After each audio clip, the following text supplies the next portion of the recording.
Bonjour tout le monde. Bonjour et bienvenue à McGill et à l'école Max Bell de politique publique. Je m'appelle Chris Reagan et je suis économiste et aussi le directeur de l'école. Le sujet de la journée est le populisme. What it is, where it comes from, and why it matters. This is a complex subject.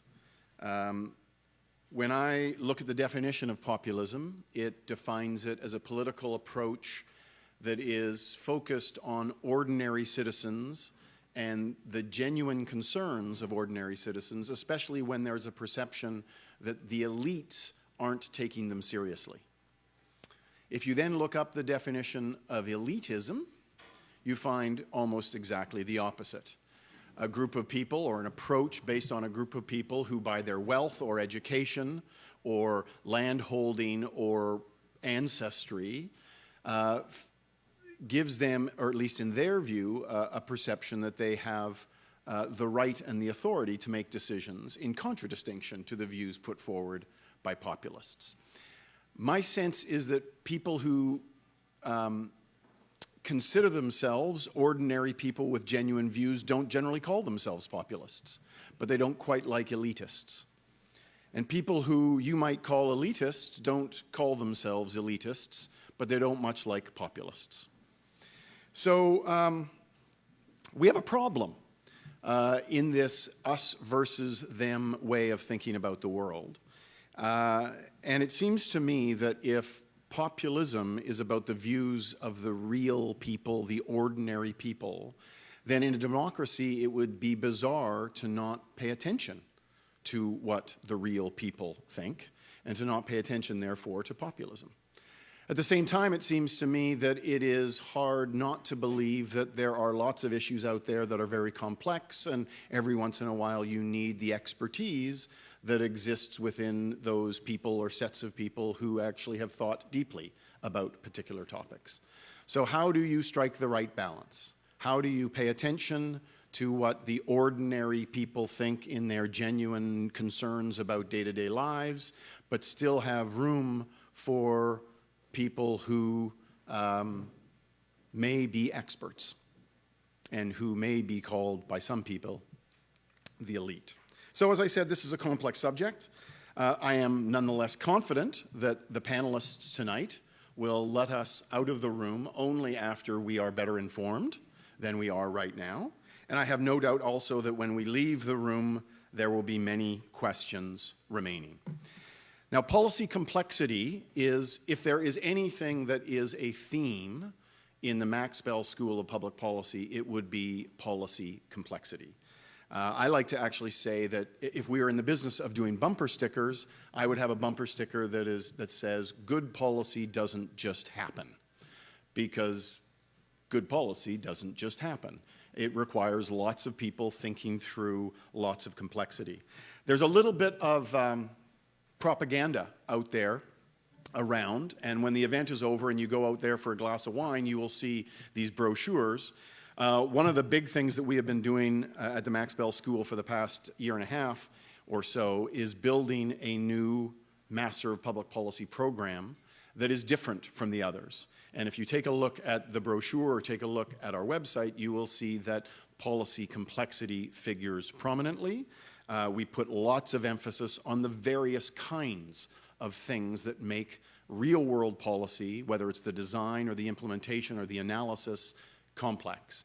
Things like communications, things like identifying who the stakeholders are and how do you manage them through the process, the budgeting process, the interaction of policymakers with partisan politics, and why in a democracy partisan politics shouldn't be used as a combination of dirty words. They are actually what we do in democratic societies. Another important thing that we will do at the Max Bell School is public outreach and have public events like this to talk about complex issues like tonight's issue. So a little bit of advertising. If you happen to be in Toronto on March 5th, we will have a political insider event 3 political insiders on the stage being moderated by a former political insider talking about what we should expect in the upcoming election.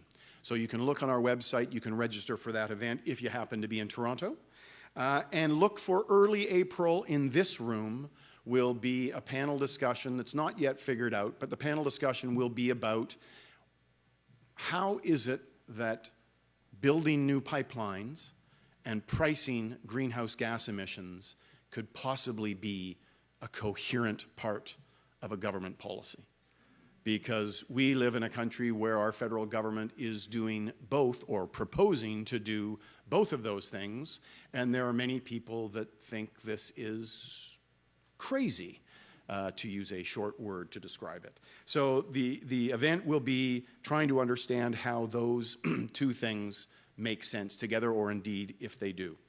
So without further ado, let me get back to the show for tonight. It gives me great pleasure to introduce the moderator for tonight. David Shribman has become a fast friend for me and for the school. David Shribman is the editor emeritus at the Pittsburgh Post-Gazette. He's a long time, not too long, but longish time observer of the U.S. political scene, and he observed it so well that he was given a little thing called a Pulitzer Prize for his coverage of U.S. politics. If you read the Globe and Mail, you will often see his views typically about U.S. politics in the Globe and Mail. And I'm delighted to say that he will be hanging out with us for our first year in the Max Bell School and teaching a course on the U.S. political landscape. So without further ado, David Shribman, and David is going to introduce his 4 panelists. Thank you, David.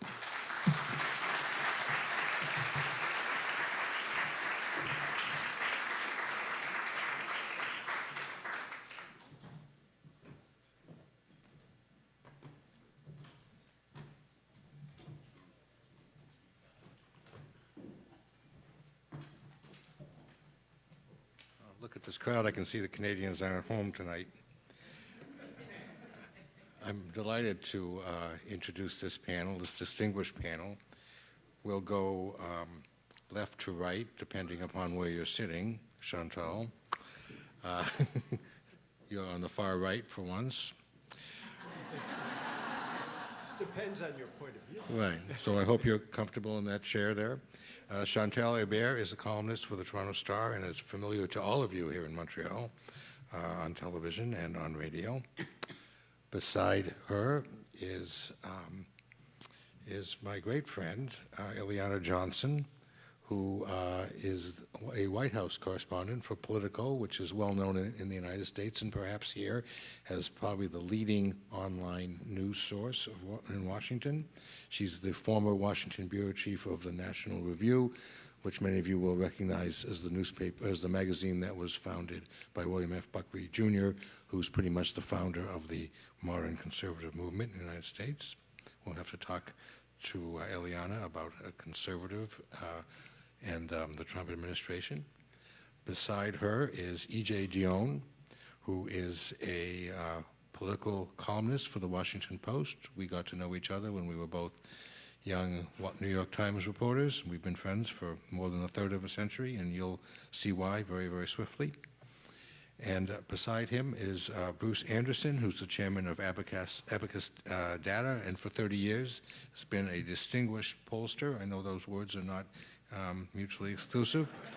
And he has helped political leaders from Ken Campbell to Paul Martin, which is a political menagerie that's difficult to contemplate, but perhaps you'll be able to explain to us all. But I'm going to ask our panelists, beginning with Bruce, and then go kind of down the aisle here, to revise and extend, as they say on Capitol Hill, to revise and extend Professor Reagan's definition of populism. What do you think it is? Well, thank you for the introduction. It's a pleasure to be here. I don't know that I think that we're doing populism in Canada. I've been looking at the definitions that are available online and in various publications, and nobody seems to agree on what it is. And so I took a look at it from the standpoint of what do I think is happening here. And if we're doing populism, I think we're doing it badly. I don't think we, we have any ability to string together a series of political events and say they form a coherent and consistent pattern whereby people are rebelling against elites or political leaders are championing the cause of ordinary folks against elites. Every once in a while, we do see situations happen where a politician who kind of challenges the man, if you like, is victorious. But for most of those situations, you can almost see another possible outcome. And the best example for me is the election of Premier Ford in Ontario, where, based on our polling, that election could have gone to the NDP. 2 weeks out from Election Day, it looked as though they were poised to win that.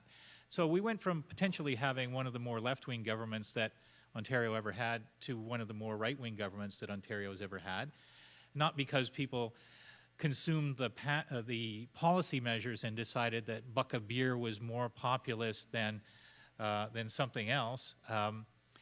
And that really kind of brings me to the last point I want to make, and I want to hear from the other panelists, as you all do, is I see that there's populism of the left, which is a lot about anxiety about the wealth gap, the income inequality that people see. It's exacerbated by housing affordability issues that plague young people, especially in our large cities. And it's also a populism that kind of rails against right-wingism. Right now, we've got 25% of Canadians who say, I hate conservatives, and 25% who say, I hate liberals. In my years studying public opinion, we haven't seen that kind of phenomena. You might look at it and say, well, at least 50% don't hate anybody, but that's cold comfort, I think. So I look at the situation right now, and I think we've got an anti-right populism. As people on the left, progressive voters, tend to look at the conversation about immigration, about refugees, about climate, about taxes sometimes, and they don't like what they're hearing. And people on the right, I hate to say it, but right now I'm seeing higher levels of people saying it would be better if Canada was more white. It would be better if there were no Muslims in Canada. We shouldn't do anything about climate change. So the polarization that we see in many parts of the world is happening here. If there is a good news aspect to that, it's probably that we've always been a democracy made up of people who generally don't like to run with scissors, and so our version of it is maybe a milder version, but it would be a mistake, in my view, to pretend that it's not happening here. Bruce, you perhaps know the American novelist John Irving, who defined love as hating the same people. EJ. I just want to assure you that Democrats and Republicans in the United States hate each other even more, which allows Canadians to preserve their self-image as nicer than we are. So I just want to say it's a great honor to be here for three reasons. One is McGill is a great university. Two, David really has been all his life, and I deeply mean this, a profoundly moral voice in American journalism. Now, I know there are those who think you can't use the word moral and journalist in the same sentence, but he really is the real thing. And thirdly, bonsoir, mes chers amis. As you can tell from my last name, my people hail from Quebec. This is like coming home for me. I still remember, it sounds like I'm standing in the fall election, but I still remember as a kid visiting my cousins up in Belleuil, and I'm so old that it was when Belleuil was farmland and not a suburb of Montreal, and they are some of my favorite memories still, so I'm very grateful to be back here. Populism is a term that is often thrown around, particularly by opponents of those calling themselves populists, as a very negative term. Populist, particularly in Europe, is often used as a term of opprobrium to imply narrowness or prejudice or anti-democratic impulses. There's a great scholar who wrote a book called What is Populism?, where he said that populism posits the idea of a single, homogeneous, authentic people, which really excludes anyone outside that group and is therefore not as sort of democratic as it sounds, but actually an exclusionary ideology. That's not my own view of populism. I think of populism more as a political style, as a political scientist called Benjamin Moffat called it, or a political language or logic, as the writer John Judas called it. I think populism arises, and this also is Judas's view, when something is not working in the existing system, when the existing parties are not answering a profound difficulty in the country. And that if you look at the populist traditions in Canada and in the United States, I think on the whole, in the past at least, they have been broadly democratic, small d democratic traditions. The CCF, which led to the NDP, prairie populism. We had on both sides of the border, we had our own People's Party, known as also as the Populist Party, the Nonpartisan League in North Dakota, the Farmer Labor Party in Minnesota. These were all on both sides of our borders movements for greater equality, for greater democracy, and for some greater control over economic forces in the country. Now, in recent years, and particularly after Trump's election, populism has become much more associated with the right. And I'll just share with you one of my favorite statistics from our election the last time. Hillary Clinton only carried 472 counties in the United States, but her counties accounted for 64% of the GDP. This is some numbers from Brookings. Trump carried 2,584 counties, and they accounted for only 36% of our GDP. I think we can have a long discussion afterward about whether Trumpian populism was really primarily about economics. I think there's no question that he tended to do well in areas that not so much had the highest unemployment, but had the greatest economic anxiety for the future. But it's also true that Trumpian populism played heavily on immigration, on racism, and that we have to come to terms, I think, in coming to terms with Trump as a country, we have to come to terms with those aspects of the Trump form of populism that speak to discontents that need to be dealt with, even if you do not, and I certainly do not, agree with Donald Trump on just about anything.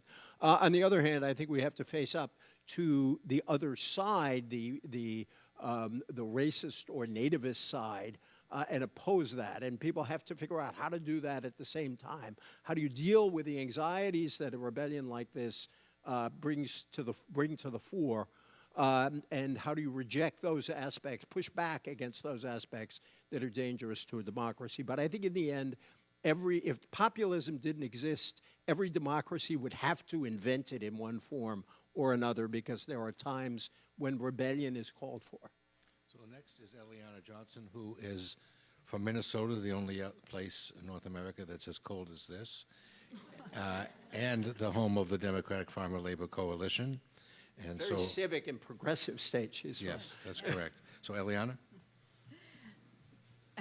Thanks, David, and thanks so much for having me here. I was able to read EJ's notes because he has very clear handwriting, and it turns out the guides to the populist movement that he mentioned have been the books that I've read as well. That John Judas, the political writer, and Jan Werner Müller, who wrote the book What is Populism, have been really useful for me as somebody covering the Trump White House every day.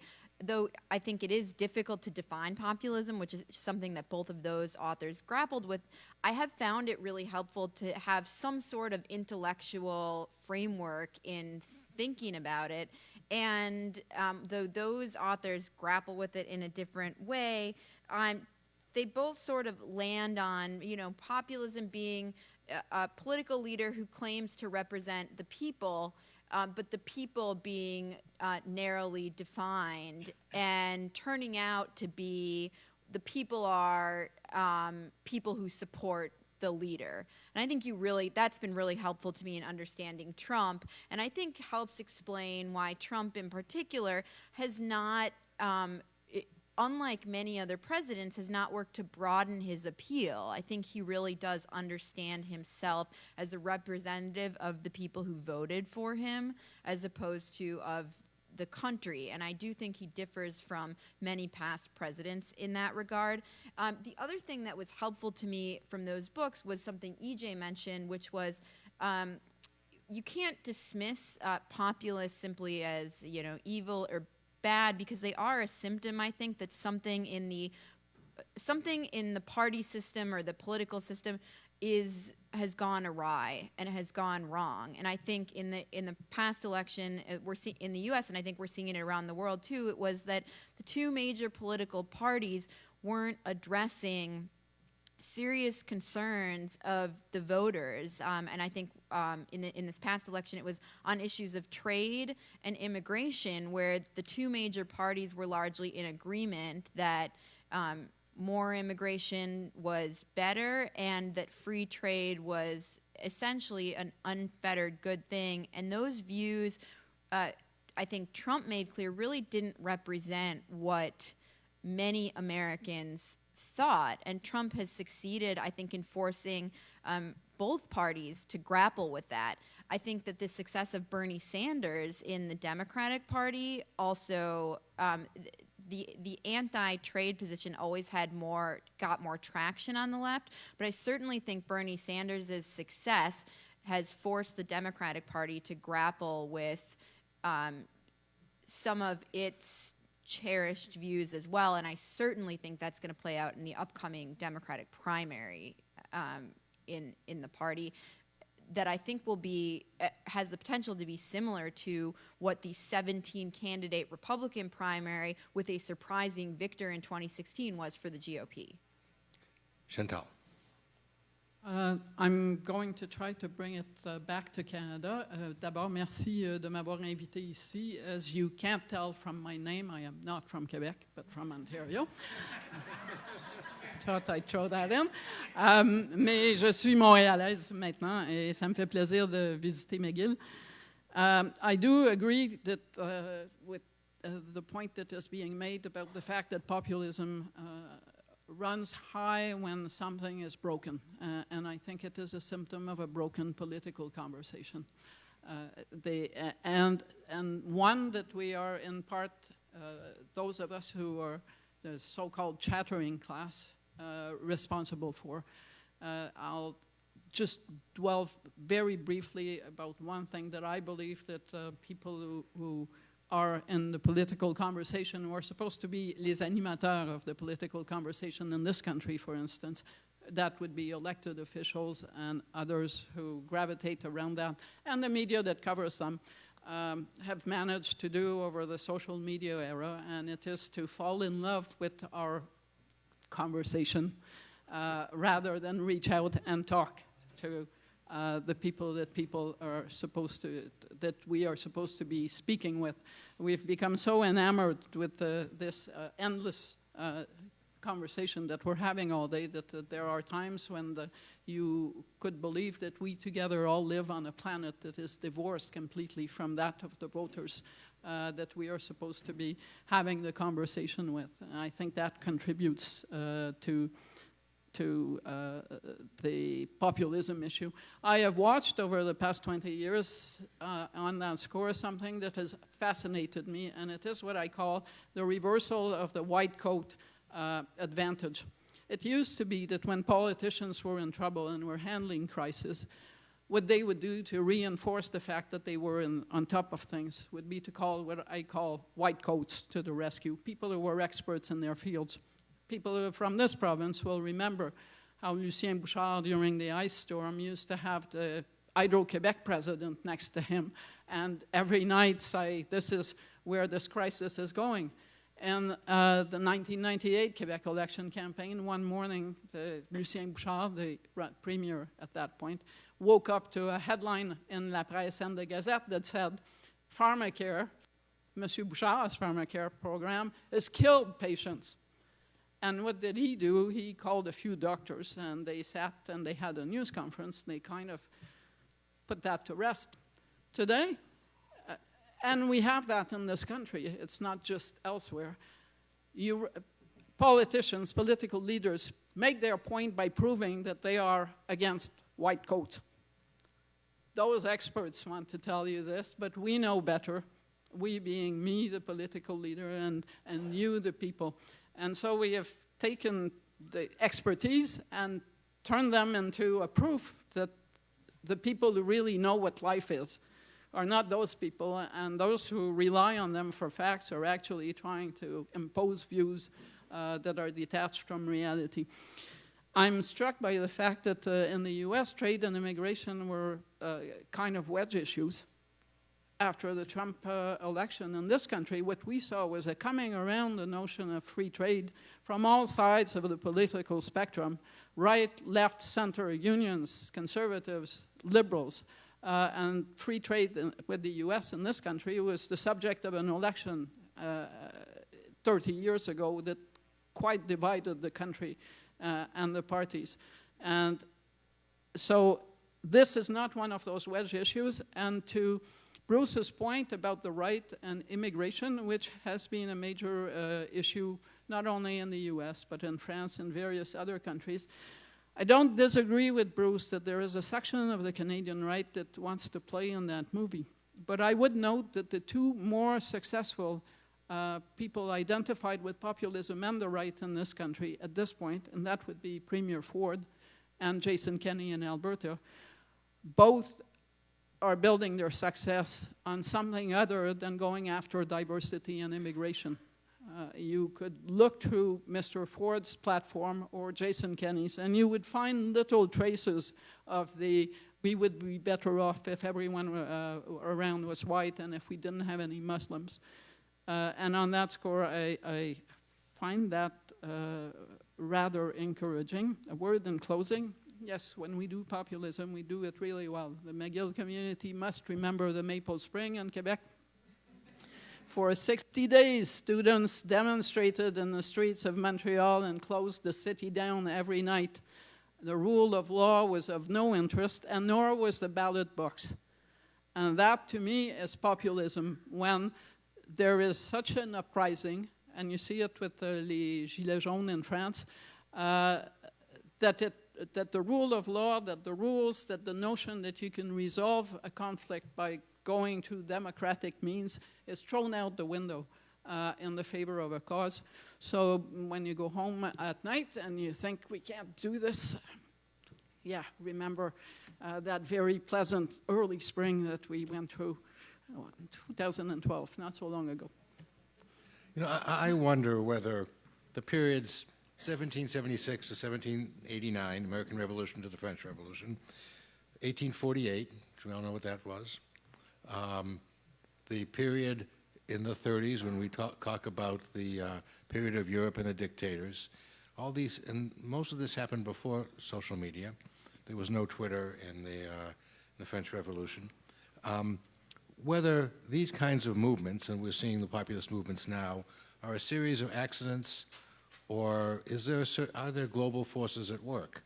What kind of global forces might have been at work in 1776 to 1789? What kind of global forces produced this? You know, I don't want to make you talk all the time, Chantal, but if we make you go last all the time, all the good points are made. So why don't you start? I never worried about all the good points being made.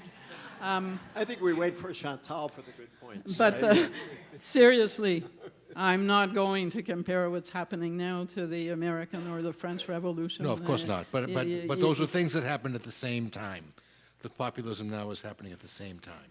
Yes, but sometimes a coincidence is a coincidence. I'm not willing to go down the avenue that the populism of today reflects or can be compared to what happened in those eras. And the fact that there was no social media doesn't mean that there was a conversation that was healthy between the elites and the people at that point on very different terms. So, but I will say to your global notion of populism that populism possibly is global because most of the issues that now dominate national governments are issues that are global. When I started to cover politics in this country, the big issues were the Constitution and internal issues. Now governments are trying to deal with global financial crisis. They're dealing with trade issues that are well beyond the scope of their powers. They're dealing with climate change. They're dealing with migrants. And up to a point, that basically means that national governments are no longer providing solutions to the problems that have become top-of-mind problems. I think our last 3 finance ministers spent more time outside the country with others on the global scale than they did with their provincial counterparts. Now, that wasn't the case 20 years ago. I don't want this historic moment to go unnoted in the entire history of Chantal Hebert's life. This is the first time she's ever paraphrased Mae West. Sometimes a coincidence is just a coincidence. I didn't know that. Eliana.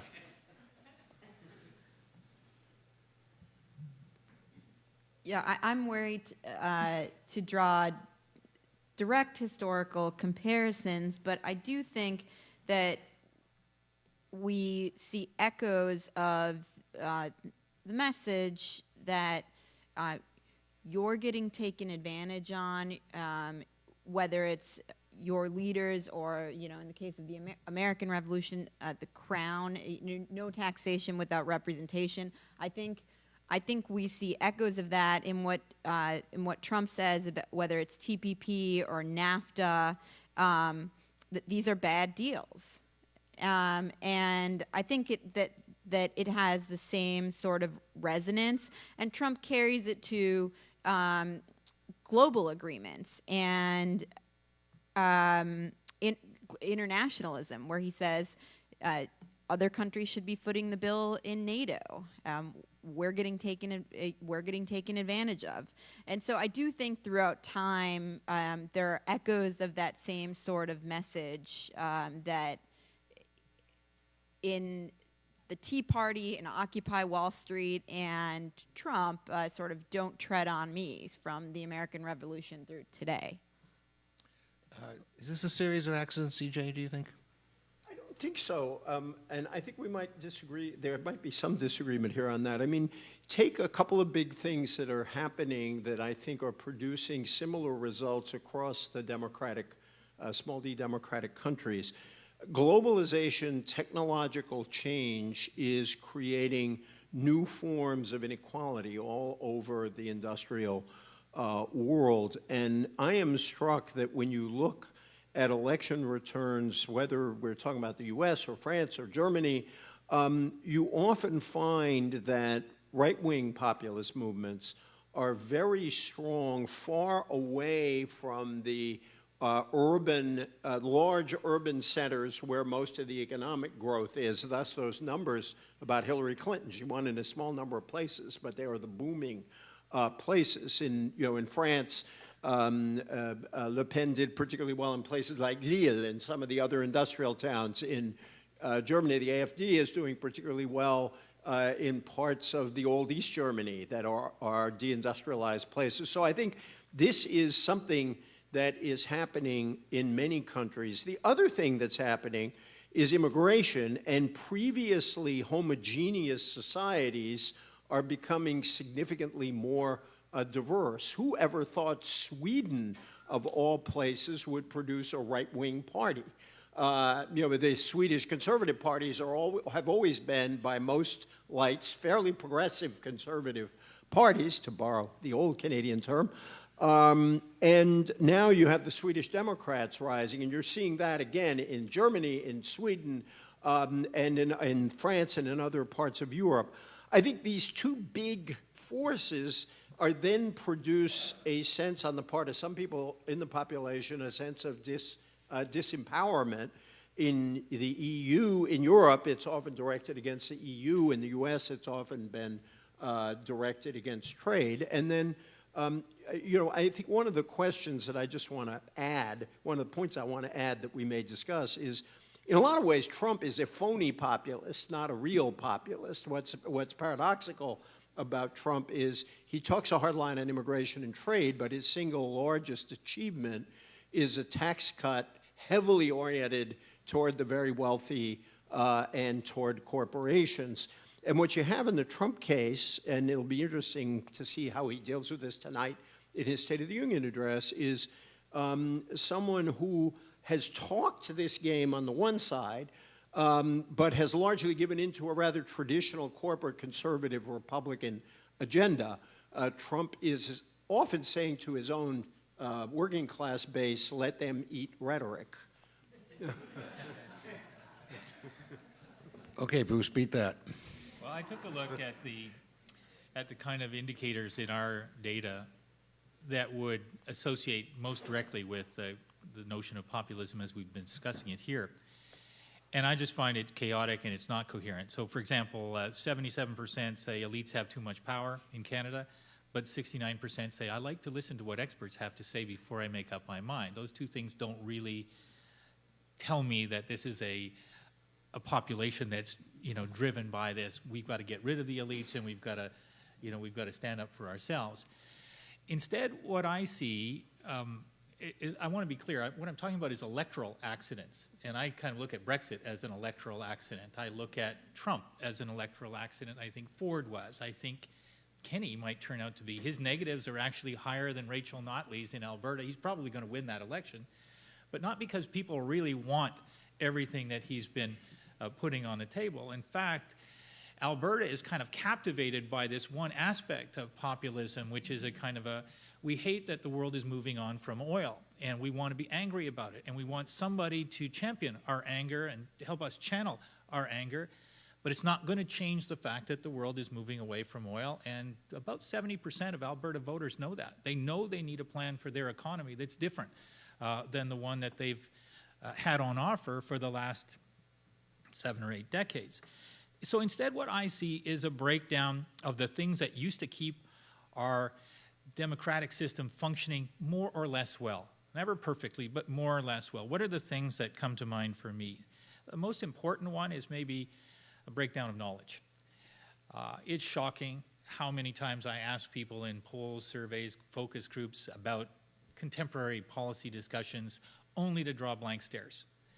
Only to draw reflexive and emotional responses rather than considered rational, thoughtful ones. And it sounds like I'm blaming the voters, and I am. I'll be honest with you. I don't think the fault really lies so much with the politicians. I don't think the fault lies with the tectonic economic changes that are going on, which obviously cause people anxiety. But what are people doing with their anxiety? Are they learning more about the issues? Are they studying what the choices are? Or do they hear somebody say, you know what, I think we should put tariffs on everything because tariff wars are easy to win? It's not a very sensible policy, but people are gravitating towards it because it sounds simple, it is reflexive, it is emotional, and we live in an age where 25% of Canadians watch the show that Chantal and I used to be on together, the CBC National News, on a regular basis. But on any given day, Cardi B and AOC are going to have a bigger impact on Canadian public opinion on contemporary policy issues because we live in a completely disrupted media environment where the channels of information and the persuasive arguments travel instantly in 8-word bites or in very short videos, and they land with all the authority that people think they need to know. 4 years ago, I did a study almost as a joke. I ran a national survey with an online sample of 1,500 people, and I took a picture of a good friend of mine, a young woman, 30-year-old woman, and a picture of my son-in-law, arguably an equally good-looking 30-year-old man. And I asked people who they would vote for if these were the two candidates running in their riding. And of course, the right answer is, well, how would I know who to vote for? You haven't given me any information. There's only these two pictures. But lo and behold, everybody voted. And she beat him pretty handily, which I've worn around the family dinner table many times. But more interestingly, what happened after that is I tested a few other layers where I gave her a right-wing 3-part platform and him a left-wing one, and then I randomized the sample and I did exactly the opposite. She beat him every single time. Didn't matter whether she was right or she was left. She beat him every single time. And it reminded me... This was your son? This was your son? My son-in-law. Son-in-law. Yeah, he wants a rematch. He thinks he could have a better picture. And in truth... Yeah, if you got a problem with your father-in-law, just Right? look at what Imagine this guy that, did, right? you know? So I gave him what we would call a repêchage. Like 2/3 of the way through the survey, he called me and he said, how's it going? Because you can see these results online. And I said, yeah. And he said, it's my picture, right? It's not a very good picture. And I said, I don't know. If you have another picture you want me to try for the last 500 interviews, I'll do it. And he still lost. But the better picture improved his performance by 5 points, which told me, again, something about the level of scrutiny and thought that often goes into it. Now, the poll is not an election, but I really wish I could tell you that everybody goes into that ballot box or ballot booth thinking a lot more deeply than they did in that exercise. So we've lost the knowledge of what the choices really are. We end up in this simplified world where somebody says, we need more pipelines, and somebody says, these people have a pipeline law that'll never produce another pipeline in the future. And somebody says a carbon tax that has not done any harm to any economy where it's existed in Canada. In fact, it's been associated with the strongest economic performance, needs to go. And it needs to be job number one if a Conservative government gets elected.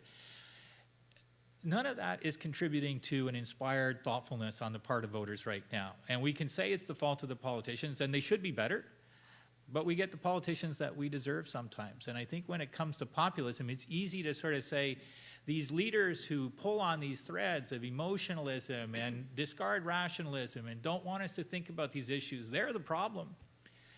I don't know. We don't look like we're looking for Donald Trump. He's the world champion populist right now, and 85% of Canadians don't like him. We do have a horrifying 32% of Canadians who say it would be good if all our leaders were strong men. That is kind of a horrifying number. I don't know whether the rest think it should be weak men or strong women or what exactly it is that they're thinking, other than being horrified by the question, probably. So I guess I feel like we've got a system that is polarized, becoming more deeply polarized. It's fertilized by this awfulness of social media, which tells us that it's okay to just exchange snippets of opinion and bits of information, sometimes wrong, sometimes deliberately wrong, with a group that we agree with. That's got to get fixed. I don't know when it's going to get fixed, but I do think it's different from anything that we might have seen before. Could I just say 3 quick things on Sure. what you said? First, on that poll showing that people hated elites but liked experts. Maybe Canadians in mass think elites don't pay enough attention to the people at the Max Bell School, and that's all. But I keep trying to think. I don't think those are necessarily contradictory, but we want to think about it. Second, just on voters, my favorite politician ever talking to a group of voters was a congressman from my old district in Massachusetts, Barney Frank. And he was at a very raucous town meeting where everybody was yelling at him. And finally, Barney stood up there and looked at the crowd and said, look, we politicians are no great shakes, but you voters are no day at the beach either. And you could tell he was running in a safe district, and he was okay, and he got reelected. But the third point, we could have a whole discussion on democracy off your last comment. There's a political scientist whom I'm fond of because he tried to teach me statistics and gave me a very generous grade, which he still reminds me of, called Sam Popkin, who wrote a very interesting book some years ago called The Reasoning Voter. And he made a pretty good case that voters, even when they are not sort of marinated in political information, don't watch the political shows, don't read a lot of newspapers, tend to vote for the candidate they would probably have voted for if they had known a whole lot more. That voters are actually pretty good at using information shortcuts to get where they wanted to go. So my favorite defense of democracy is that democracy rests on a modest but really quite radical idea that most of the people are right most of the time. And I believe that. That doesn't mean they're always right. They make mistakes. We all make mistakes. Even majorities make mistakes. But most people, and I'm still rather place my bet on that than on some other system of government that doesn't really trust the people. No, I'm sure you'd agree with that.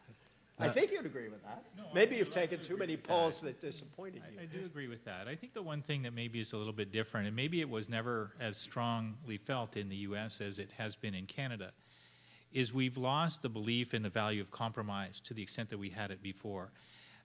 We used to believe that electing politicians to go and do the public's business was going to involve them compromising with each other, and that was how we in a society settled out our differences, our grievances, our different interests. And what we see now is the rise of politicians who kind of champion this notion that compromise is weak, and that compromise is the wrong thing to do in politics.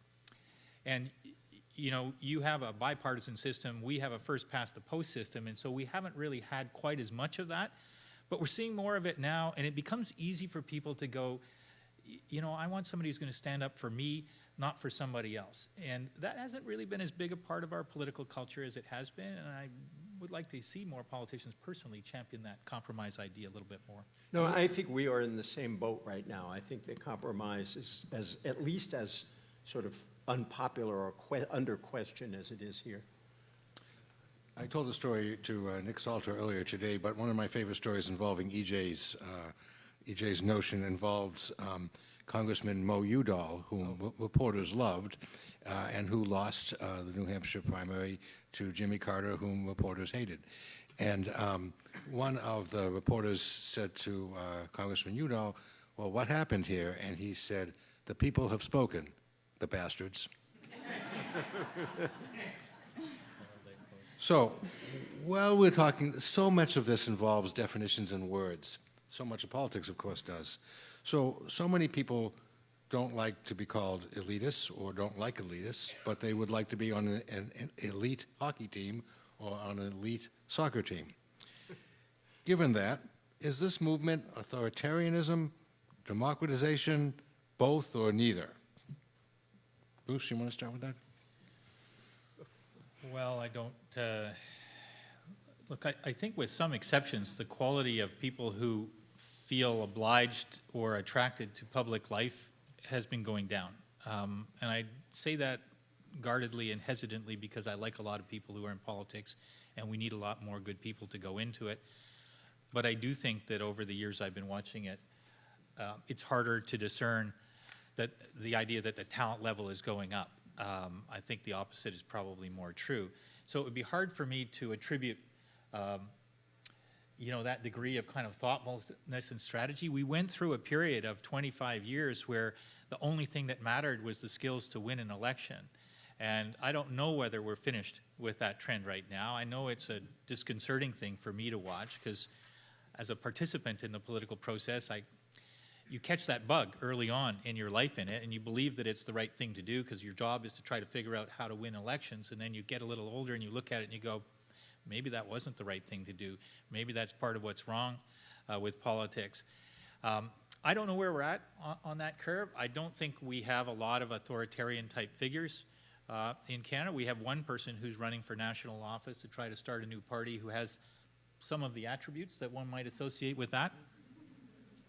But he doesn't have the support that one might associate with rise in, right. in So that. far, so good. That's right. So far, so good. He is the master of his own little outhouse. And that is why he left the big tent to create the small one. Are we talking about the little outhouse on the prairie? Yes. Yeah, well, since I'm on that role, I am not boast. convinced, Bruce, that the quality of people running in public life has been decreasing. I think their capacity to resolve issues is being diminished by globalization. And it is hard to be Pierre Trudeau when you're Justin Trudeau and you live in this era, because the issues you are struggling with are a lot harder to manage or to cast in a way that showcases you as a leader. And that goes, and it's not just the Justin Trudeau thing, it's every leader.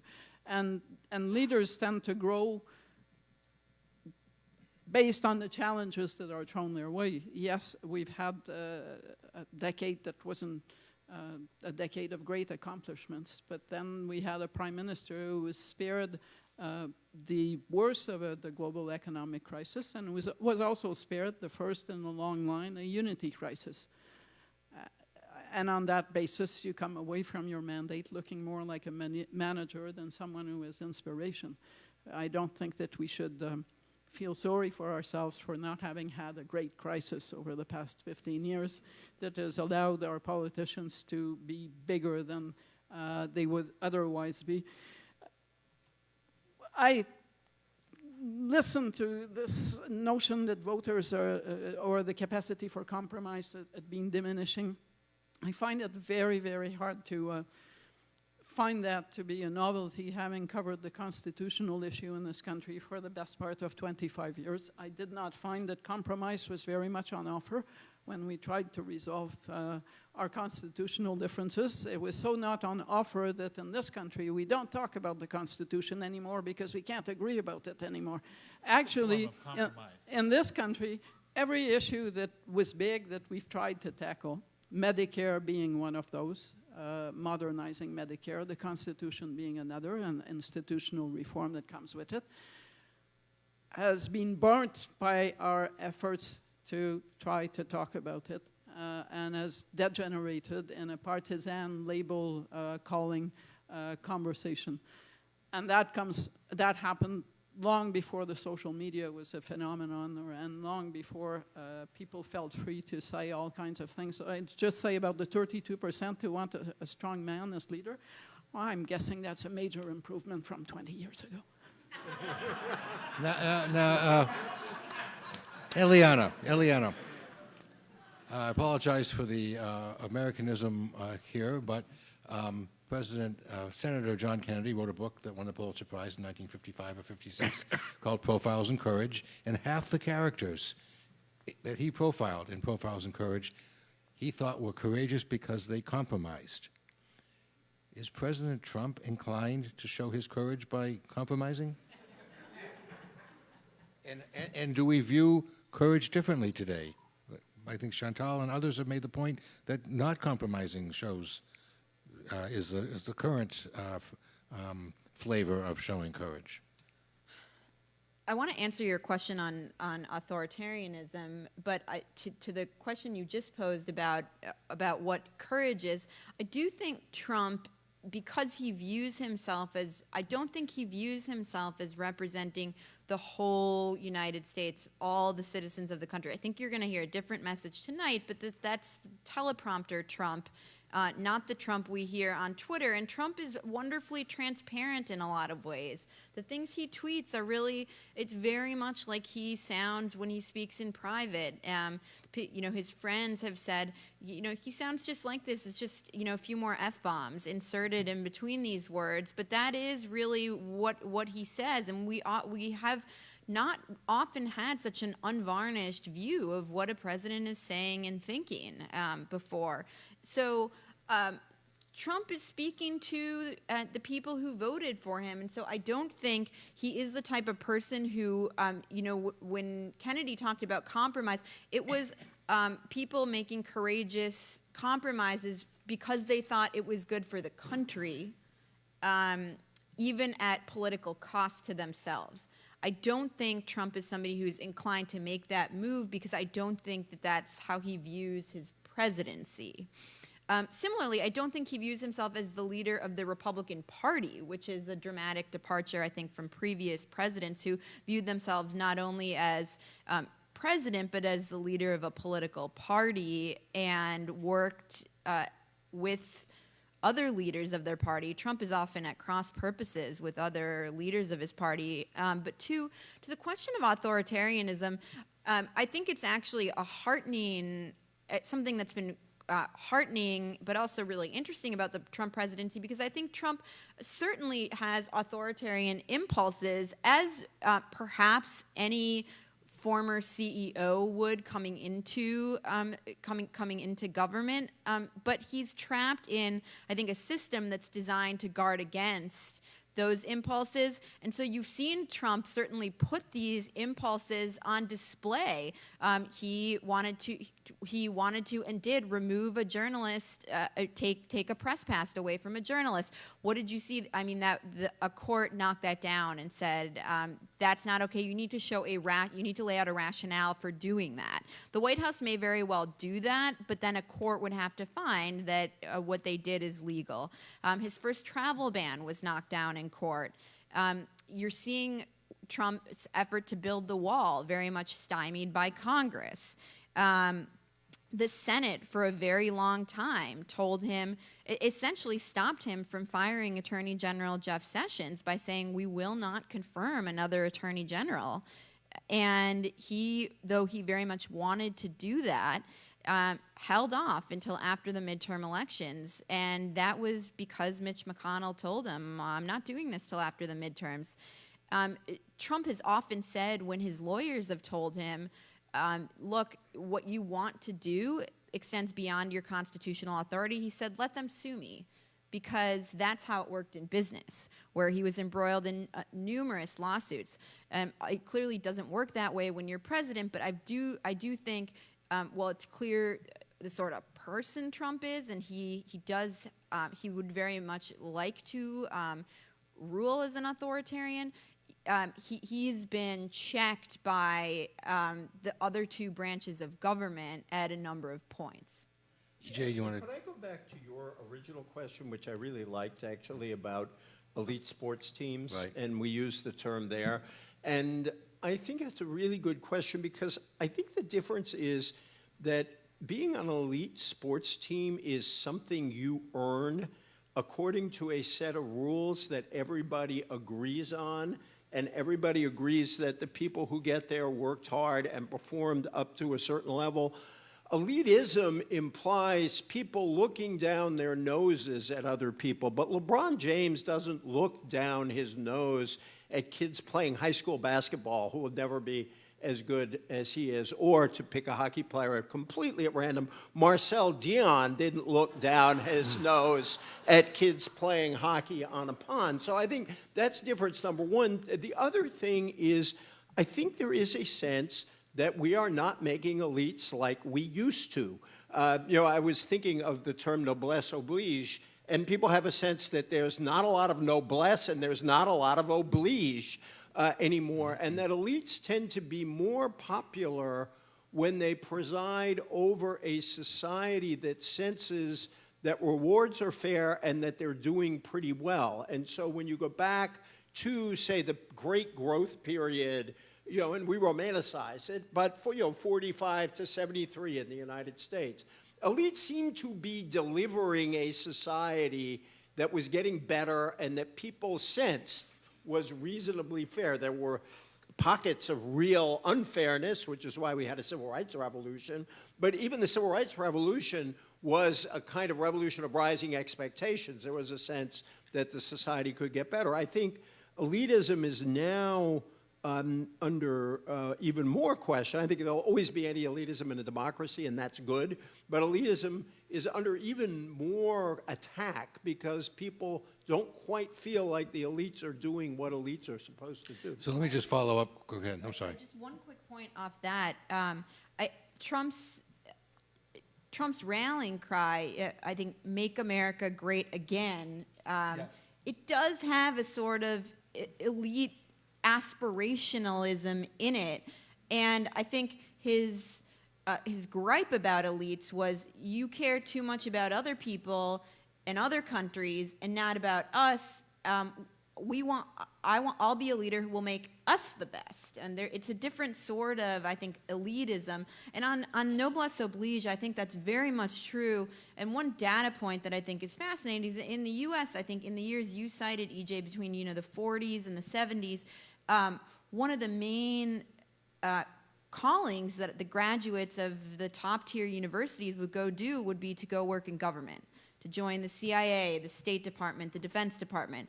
That has changed, and when I graduated, the graduates of top-tier schools were going into finance and to law school and to medical school, and I think there's a real sense that, particularly in consulting and finance, that people aren't as much, the country's smartest people aren't serving the country, they're serving themselves. And it really didn't used to be that way. The person who comes to mind to me is George Kennan, who went to Princeton and sort of learned at Princeton that, didn't come from a wealthy family, but that it was his duty to serve his country and ended up doing so for the rest of his life. I have a question for Chantal, but before we get to it, I want to point out that Eliana is a graduate of Yale University, where the president of Yale used to recruit for the CIA in the president's office of Yale. But I wanted to ask you a question, Chantal, but I think you have something you want to say. Yeah, We still don't know. Maybe Eliana has a side work that we don't know about.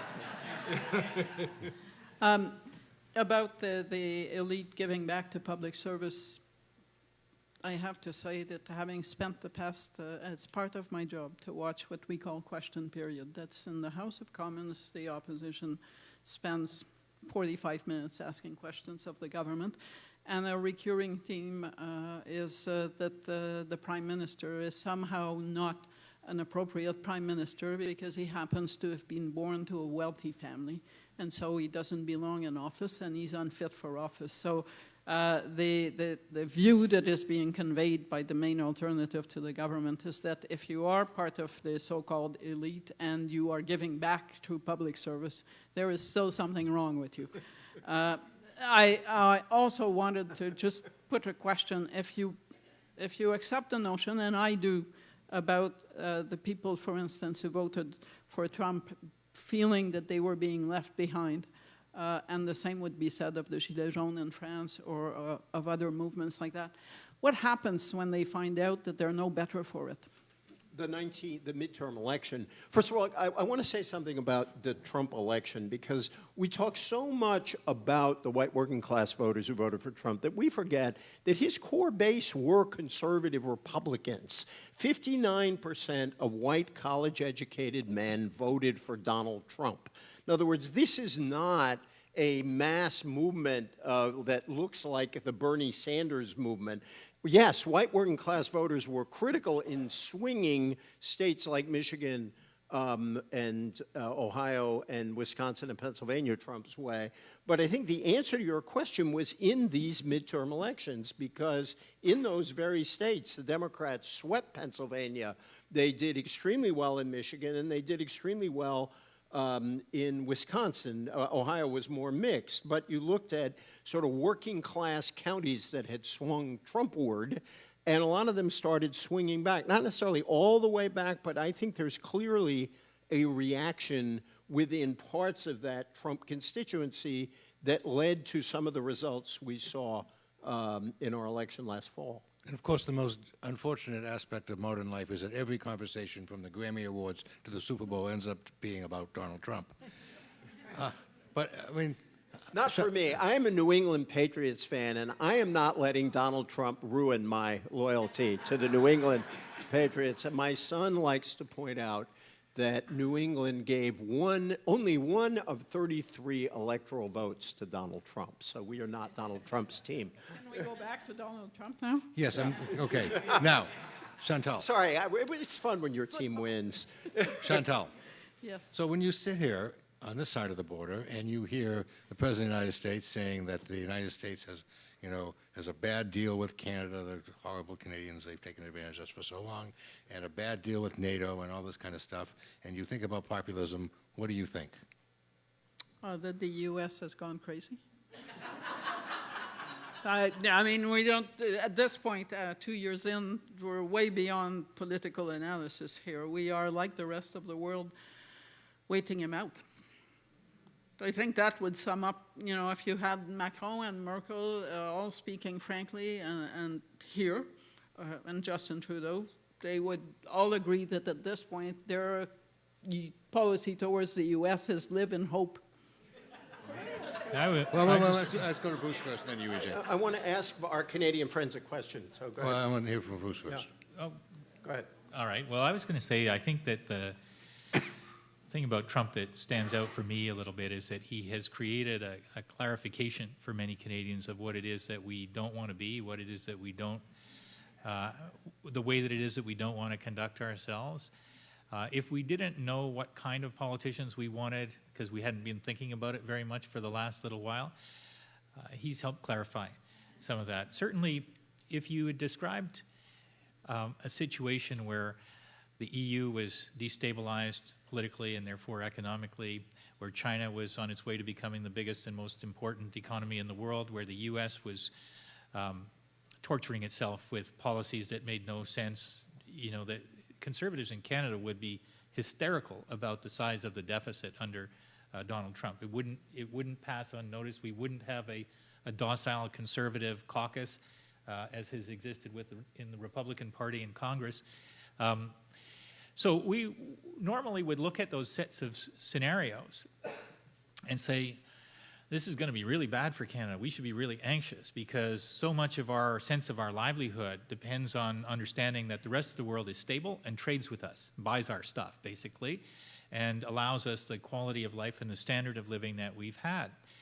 But instead, Canadians have actually had a different kind of a reaction to all of that uncertainty, all of that instability. There's more confidence that the country can find its way through this muddle, through this period of time, through this period of instability. Without people knowing exactly what it is that we're going to be able to succeed at, there's less fear that we'll fail than I would have expected to see given those circumstances.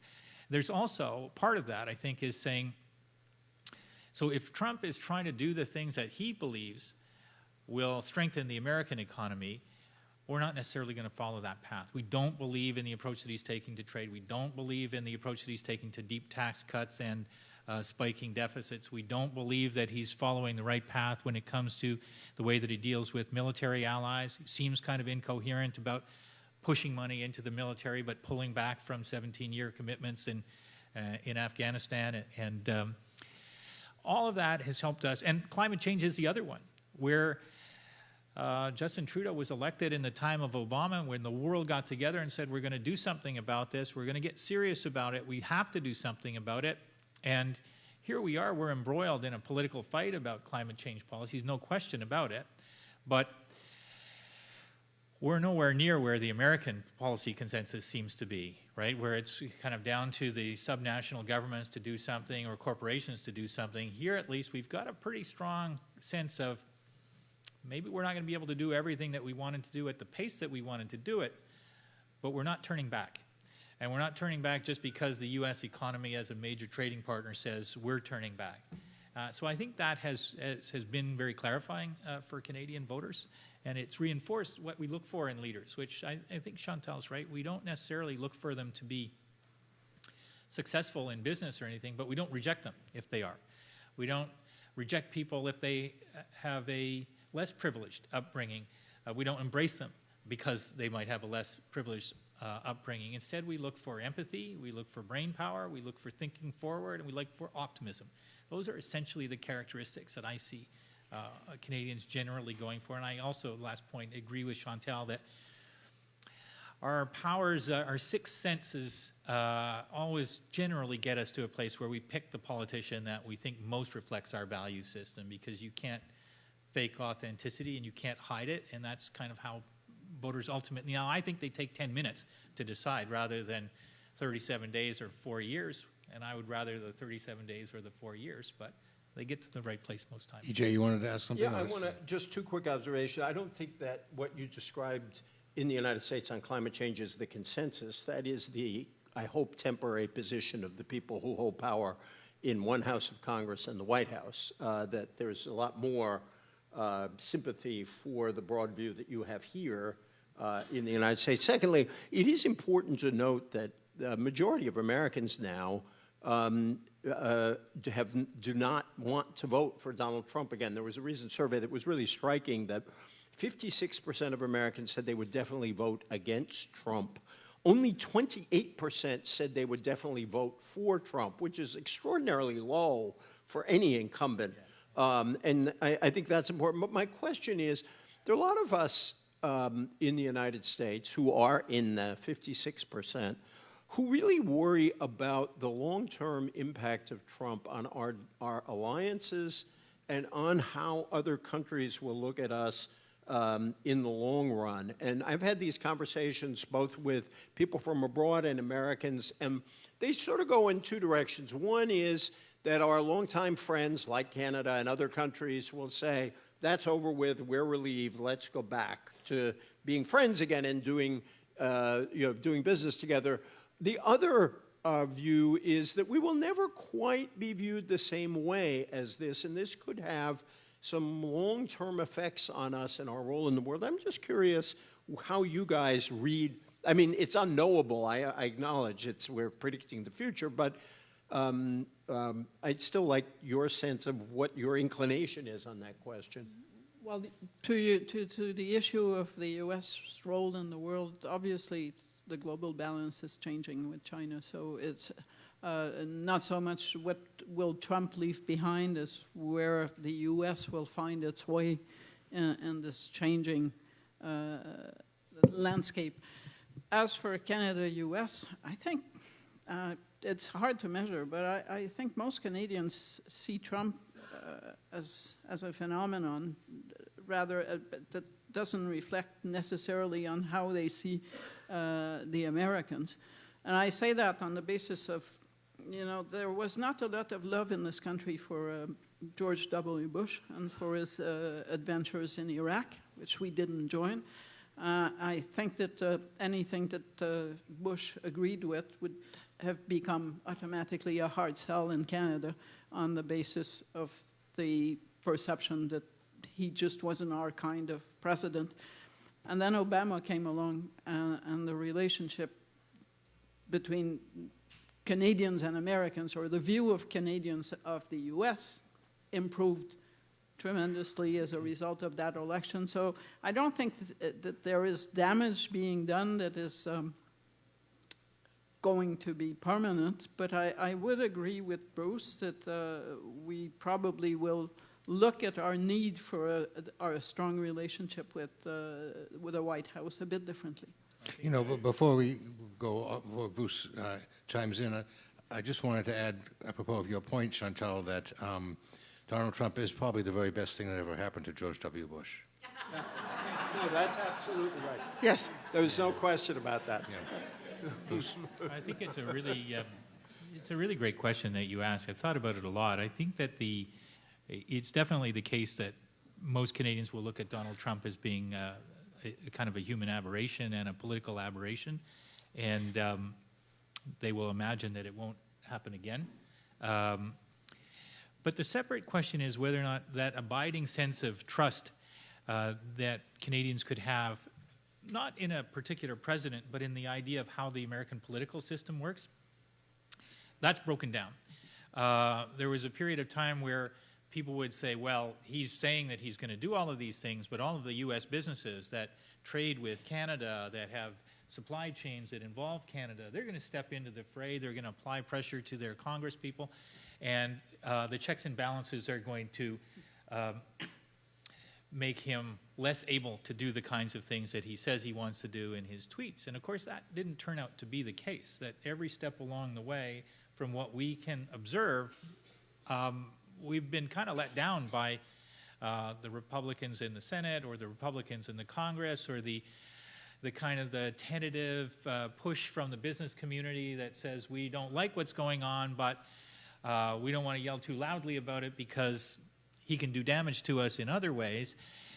And so the specter of watching how the U.S. political system doesn't seem to function the way that we expected it to, almost to protect its own economic self-interest, I think has created a shudder where businesses, at least here, will kind of look at it and go, what we thought we could count on, maybe we can't count on. And I think the last thing I would say is that maybe it's one of the most important differences I see in our political system is the role of money. And the fact that our politicians don't bother to raise much money because they're not allowed to spend it. And so they spend their time doing other things, and people can argue whether or not those things are useful. But they're probably better than spending all of their time raising money. And in the U.S., it feels as though money has so encrusted and paralyzed the political system that it's hard to know how America's ever going to get out of that situation. Whether it's a healthcare issue, whether it's spiraling deficits because the corporations love the tax cuts, but it's bad public policy, at least to our eyes, and we kind of think it's it's fixed in place because of the role of money in politics a little bit, which we don't see as a relevant threat here, or a similar threat. Before we take some questions from the audience, I want to go back to a comment that you made, Bruce, about Trump being a human aberration. You know, in the Watergate years, it became common to say that the cover-up was worse than the crime. That's now, of course, a commentary on the president's hairstyle. Is this a human aberration, just briefly from each of you, or are these legitimate forces that have come together to create this populist moment? I think we've talked about it, but just a summing up before we get to the questions from the audience. Human aberrations or legitimate political protest? Well, I mean, I don't think Trump deserves to be called a populist. So again, I want to put that on the table. He uses populist methods. Some of his language is populist. Trade is probably the most concrete populist thing he's done, and it's not actually clear that his way of doing it has helped American working people.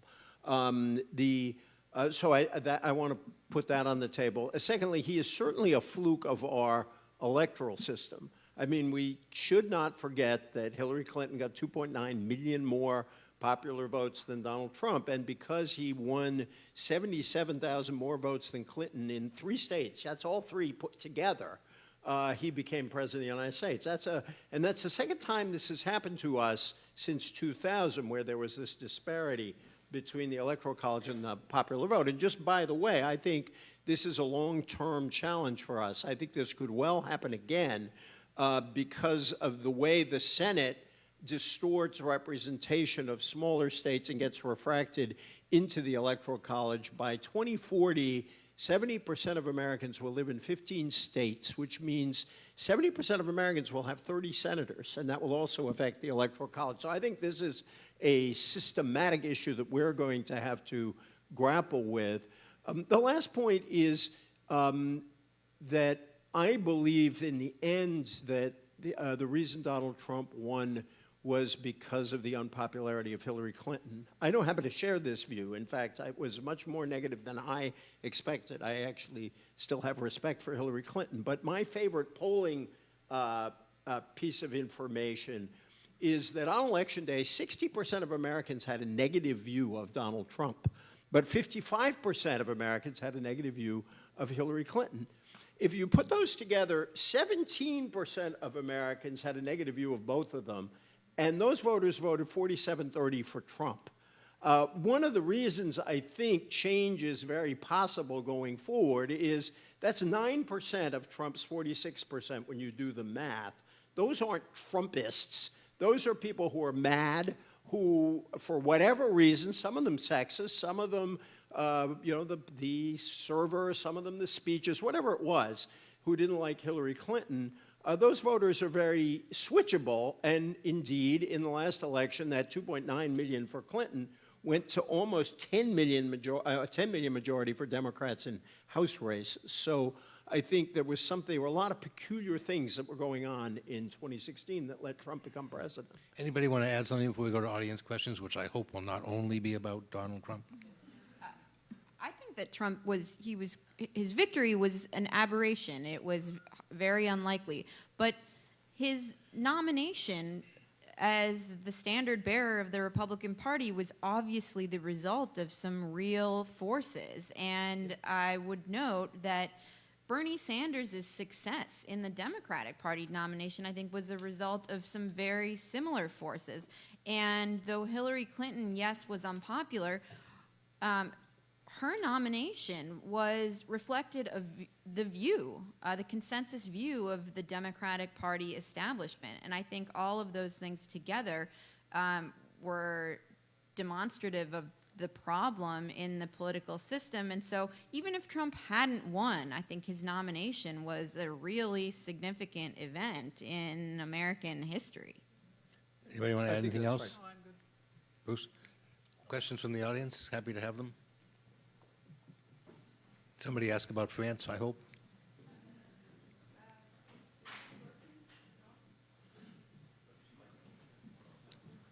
There should be 2 microphones, maybe. Hello? we'll- Yeah. Well, thank you very much to the panelists. It was quite interesting. I just have to say that right now, when you have 26 people, 26 men mainly, who own half the wealth of the world, something is definitely wrong. When you have people who retire without being able to have a pension, this is barbarian, it's barbaric. When you have people, working people, who have to resort to food banks to be able to make ends meet, and you're not upset about that, then something is wrong with you. Okay. I just have a question, yeah. Okay, I don't agree with Chantal that our politicians now are the same as the ones we used to have in the 60s. We had in the 60s reformers who wanted to do something about the public good, who were doing something about the common good and the public good, which we don't have anymore. I want to ask Bruce, is it possible that the reason that people don't vote properly or don't put a lot of energy into knowing who to vote for, is it possible that the schools should have something to do with it, that schools should be teaching about citizenship, which we don't do, instead of teaching about finances, and like Eliane said, everybody wants to go into finance instead of public service. Okay, let's stop there and let's get the answer to that and move to the next person. I do think it's very important that we address that question of literacy, and we probably have to address it a number of different ways. I think the schools is definitely one.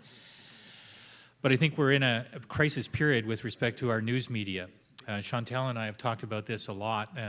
We've got one chain of newspapers that I think has 157 titles, which is close to bankruptcy.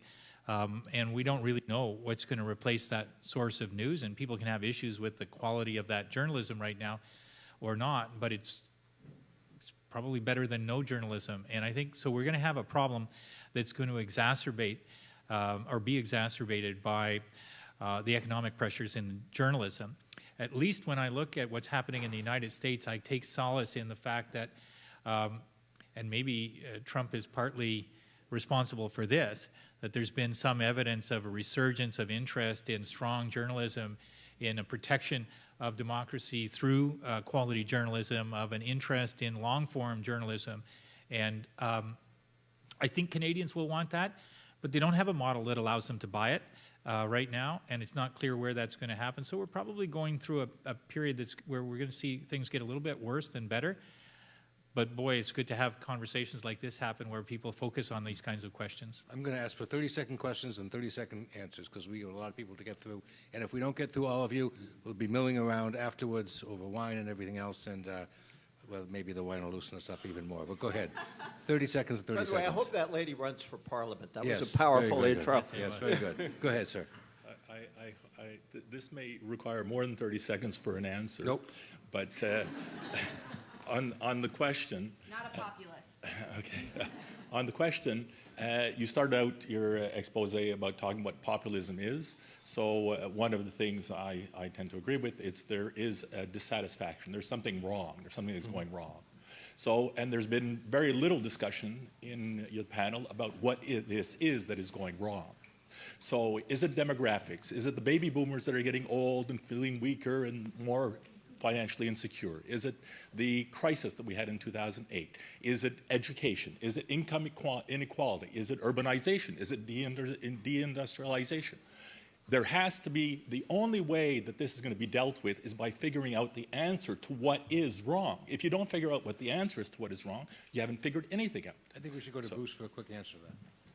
I don't think that people agree on what's wrong. When we ask, 23% say I'm tired of politicians who focus on helping the poor, 35% say I'm tired of politicians who focus on helping women, 44% say I'm tired of politicians who focus on helping minorities, 54% say I'm tired of politicians who want me to think about the next generation, and 89% say I'm tired of politicians who want to help the rich. This is a pretty tired country, man. We all have various grievances. It isn't, though, I don't think, so far as I can see. This economic existential anxiety about automation hasn't really taken root yet, nor is it this notion of the world's economic order is so challenged that we don't know how it's going to work out. I keep looking for evidence of that. I don't think it is that right now. I think it's more the politics of me has grown in popularity at the expense of the politics of we. Thanks. Sir. Nope. Rebel Without a Cause, James Dean, is that right? Yes. Yes, there's a point in the movie where he is asked, what are you rebelling against? And after listening to that list, I remember the answer, which is, what do you got? Sir, your question. This question is about human irrationality and informed voting decisions. Bruce, you had pointed out that people make their decisions extremely quickly about who they're going to vote for. EJ, you pointed out that people don't actually change their minds after being given more information. And No, that's not what I just said, that they use information shortcuts to make choices that they would probably make if they had spent a long time studying the same data. Right. Which is different about than not changing totally, their minds. yeah, my bad. That's all right. In the literature around behavioral economics and stuff, they found like very similar things, that people tend to go with their first impressions and they tend to not, they use shortcuts basically. And I'm curious about how you think we can move towards a society where people take a little bit longer to make decisions and not go with the shortcuts. I'd like to hear what Chantal thinks about that. Well, but I'm in S school. I believe that given more information, most people would still come to the same choices. And I am also in S school, having found that most of the time, most voters come to the right decision. So I'm not someone who laments what voters do, because I found that almost always they find a way to get what they want. And sometimes what they want is to Brexit. keep the yes, but that's a referendum. That's completely different. I'm talking electoral outcomes and personalities. Brexit, I have too many friends who are now walking around with a bag over their head in Great Britain to go into that. Okay. Next question, sir. It's a good segue. So in 2014, I read your book on what would happen if Quebec had voted to separate. I was a little skeptical about some of the things, about how fractured you described it would be. Actually, I only reported what people said. And the next part is in 2015, I moved to the UK, so I apologize for Okay, thank you. You know that I've just gone to Great Britain a few weeks ago, and I listened to conversations, and I thought, this is even worse than what people said in the book. But Chantal, doesn't matter where he moved, he bought the book. Oh, it sold really well. But so my question is that kind of the inevitable end of a populist movement, is that it becomes that fractured, or is there a version of Quebec separation or Brexit in which there is sort of a populist movement that has a current that goes throughout and kind of stays as the same movement throughout? We're really into what ifs here. And the problem is the same with the Quebec issue and the Brexit, is that people who vote yes for different reasons. Or in some cases, they vote yes in the expectation of losing, because the polls and the pollsters tell them that they can send a message safely. But they're wrong by a couple of points. Oh, gee, we didn't know who was going to come out and vote.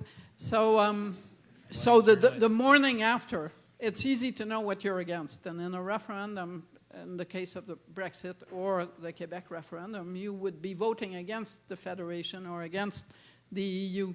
It's a lot harder to agree on what you are going forward to.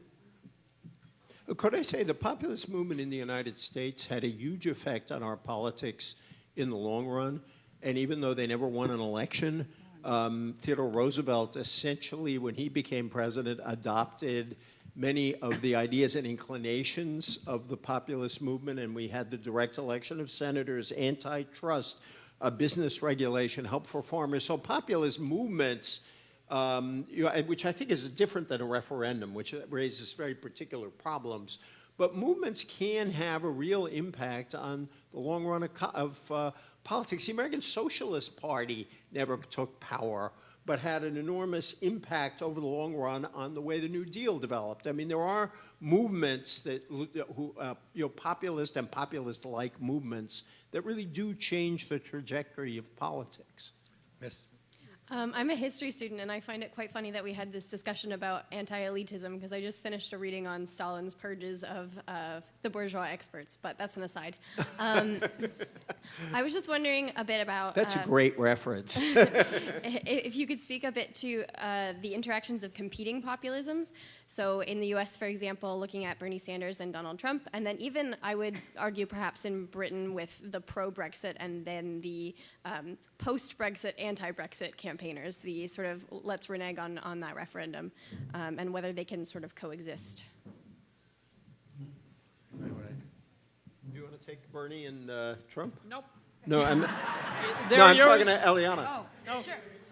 Yeah. I think with Bernie Sanders, you see a much more economically tinged populism, where his concerns are that the rich are taking advantage of the poor, and I think you'll see Elizabeth Warren co-opting this in the 2020 campaign. Trump, he sometimes talks about this, but it was more, I'm not going to touch entitlement reform. There's much less talk pitted against the wealthy. I think what he does more is he took identity politics, which sort of had been the province of the left, and gave them to white voters. And so he's pitted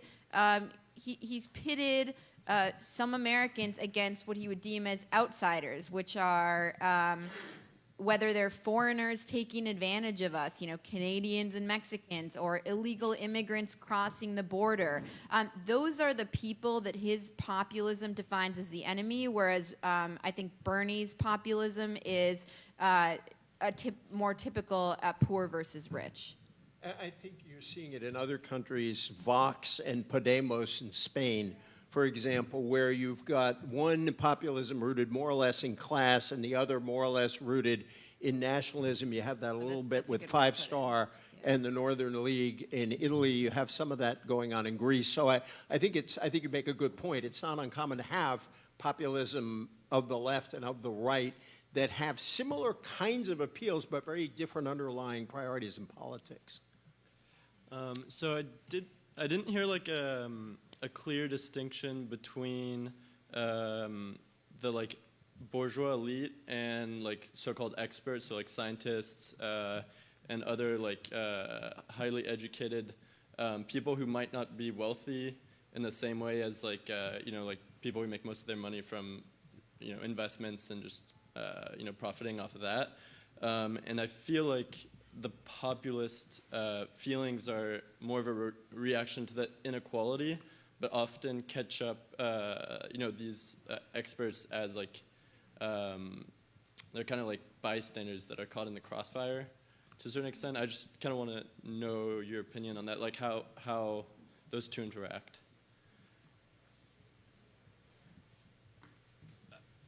Well, I think that it's a good example right now of the populist argument of Doug Ford on the impact of a carbon price on the economy of Ontario. He says it's going to cause a recession.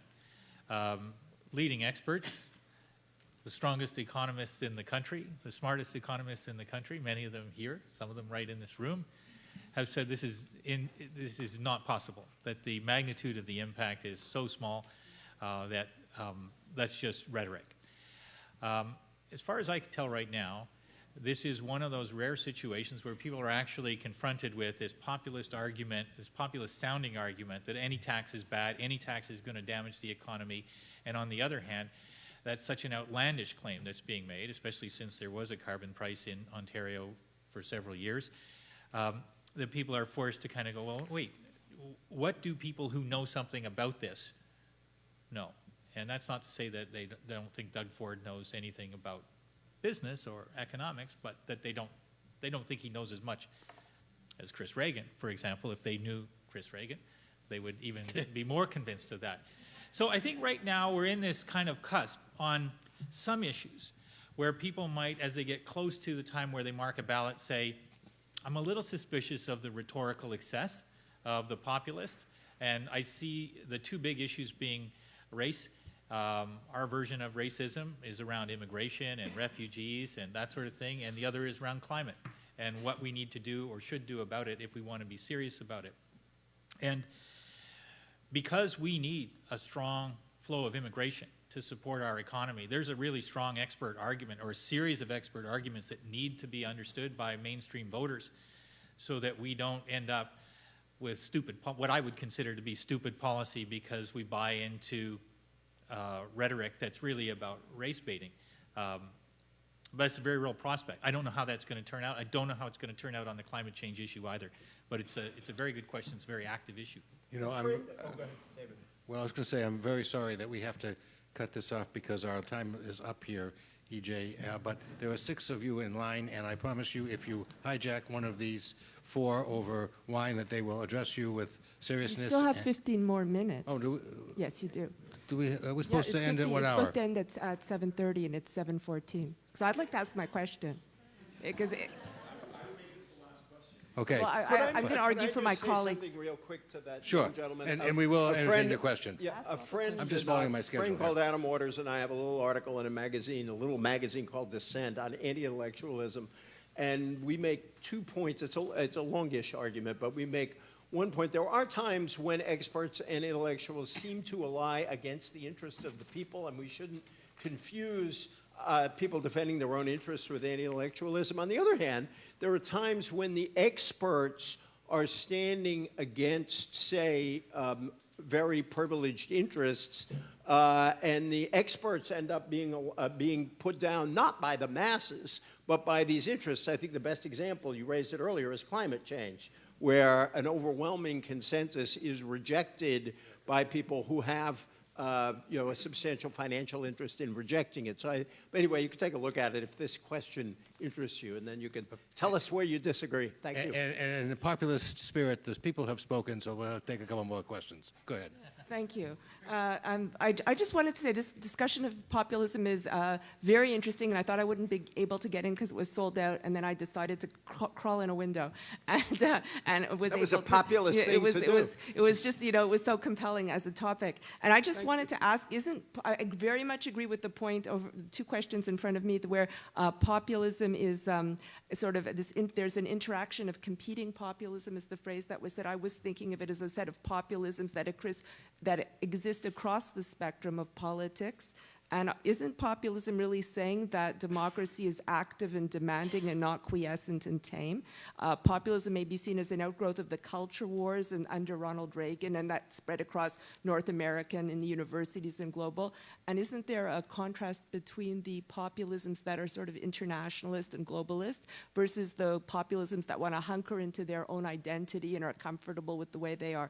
And my 2 questions are, or one question I'll say, is why is it assumed that a corporate tax cut is not populist? I believe that there are people, and I watched the last American presidential election very closely, who believe that there is a business tax cut and a corporate tax cut or an upper echelon of the economy tax cut, that will stimulate private wealth investment into the economy and that they will benefit directly. I'm not sure what populism you want to call it. It's the pro-growth tax cut populism, and they voted Donald Trump. Okay, Eliana, what do you think about that? Well,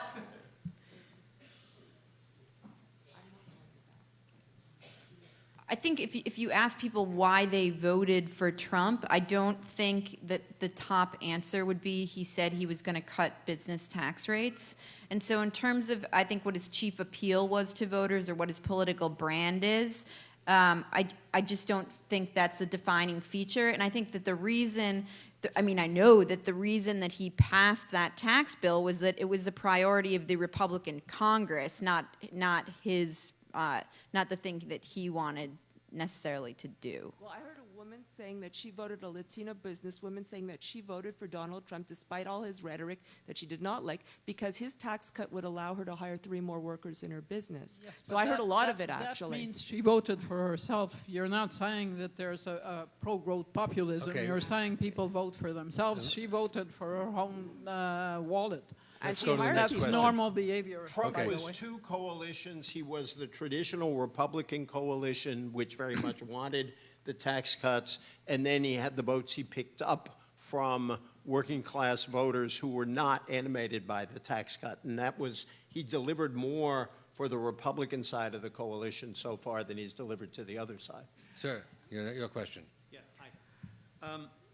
hi. First comment and then a question. First comment is I've done a bit of... No comments, just questions. Okay, just question. please. Okay. A very good book to read is How Democracies Die by Levitsky. I agree.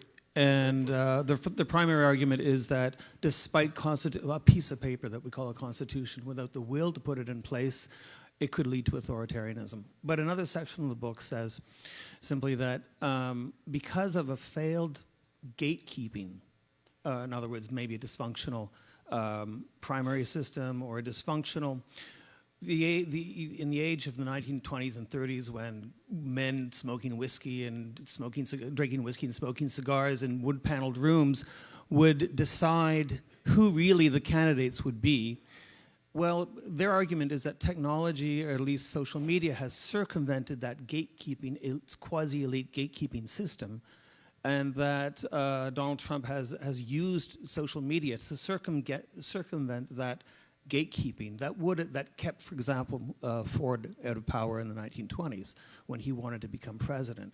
So the informal gatekeeping that existed in the United States, the wood-paneled rooms and all the rest of it, no longer is effective because of social media and technology. What do you Anybody think want of to that react to argument? that? Quick, we did change to a primary system, which was designed to democratize the system and take it out of the back rooms. I think Trump's victory in the Republican primary reflects 2 things. One is a rhetoric that the party's leaders were endorsing, even if they didn't necessarily agree with it. There's a great John F. Kennedy line, "He who rides to power on the back of the tiger ends up inside."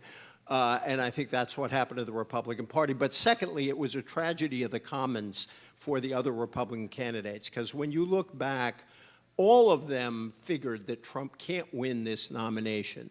So that in one set of cases, say Jeb Bush and Marco Rubio, they wanted to be the last person standing against Donald Trump. So they went after each other initially more than they went after Donald Trump.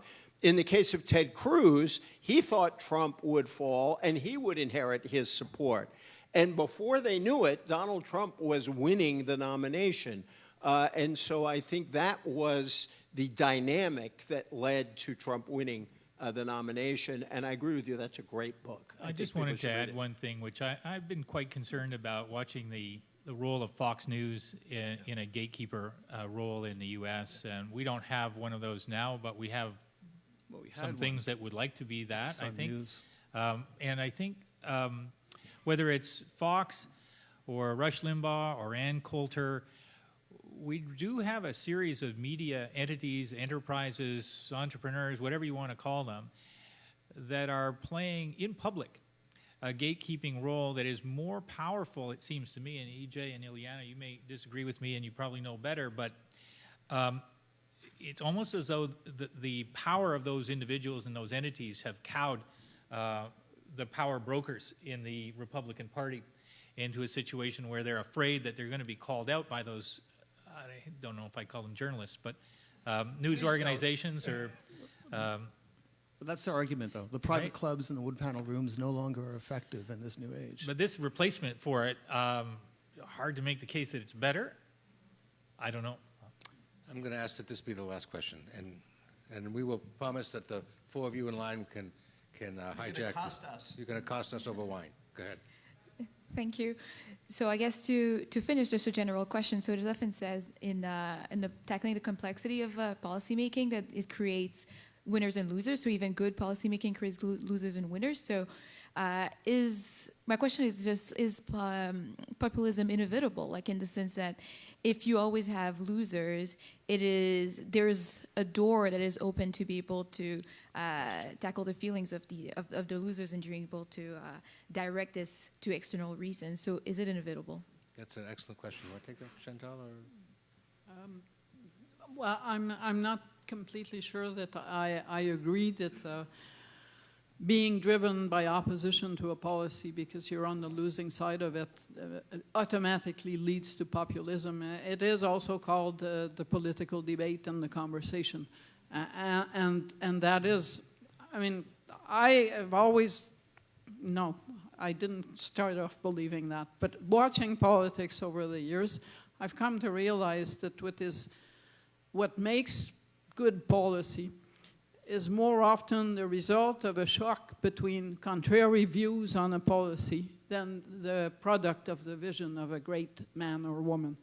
I have, when the system works, I have a lot of respect for the opposition parties on that basis, because that clash of ideas does provide sparks that sometimes becomes good policy. And a lot of good policy starts off from the opposition benches with the people across from those opposition benches mocking those ideas or actually saying they will create too many losers. So I don't see that being on the losing side of a policy it means you create populism. I think it's part of the political conversation and it's part of democracy.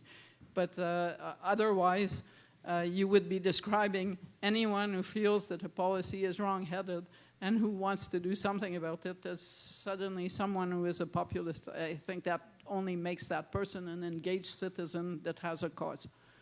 My favorite line on politics is from a philosopher called Michael Sandel, who once said that when politics goes well, we can know a good in common that we cannot know alone, which I think really describes the whole purpose of public action. And I think there are times in history when we as societies manage to create both a sense of a common good and a sense of shared rising opportunity. There are other times, and sometimes people give up something to that. The business classes in the New Deal era gave up something to save capitalism. They ended up better off for it, but they gave up something.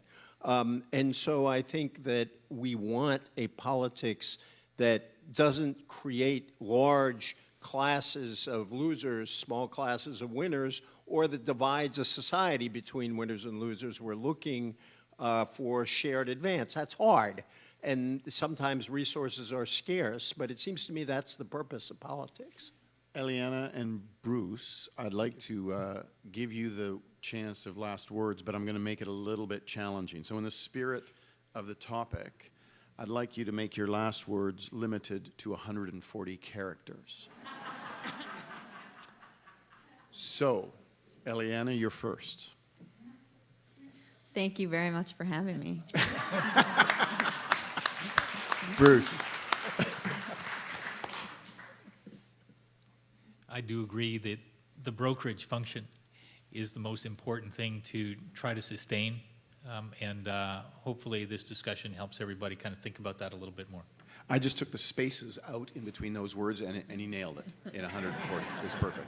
I love a public event where there is a longer lineup of people for questions than we have time. I think that's a great sign. Let me just repeat David Shribman's promise that those people who are left unsatisfied at the microphone get first dibs at the panelists or David Shribman to come and ask your question. I want to thank you all for coming tonight, and I hope that you do leave the room, not just yet, but I do hope you leave the room, when you leave the room, better informed. But I also hope that there are some questions that you can ponder for a while. A couple of things. Max Bell is a new public policy school, so we haven't yet figured out our swag. So we don't have Max Bell, what are these things called? Hoodies. But, and I'm not going to ask our panelists and David to try them on now because that would probably, I don't know, look bad on somebody's Twitter feed. But they're all going to take home one of those, and I want to thank you all for that. I also want to say, and I suppose to call out, in a good way, Chantel. My wife and I have been watching Chantel on the At Issue panel for as long as it's been going on, and we love it, which is one of the reasons why I approached Chantel to teach a course in Canadian political landscape in the Max Bell MPP program. So I'm delighted that we'll have Chantel teaching a course on the Canadian political landscape, David Shribman teaching a course on the US political landscape. We also have Jen Welsh, who may be here, who's teaching a course on the global political landscape. The only downside in all of this is that the students have to choose between them. So that's kind of tough. But one of the problems about policy is that you've got to make choices. And choices are tough. So I want to thank you all. I want to thank David Shribman, Chantal Hébert, Eliana Johnson, E.J. Dion, great, and your hockey reference, and Bruce Anderson. Thank you all very much, and I invite you now to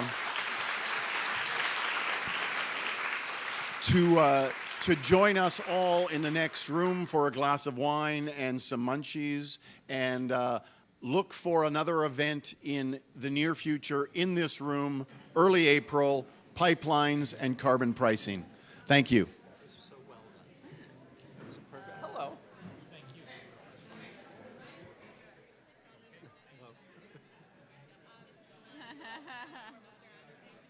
Hey, Eliana. Call what? Thank you.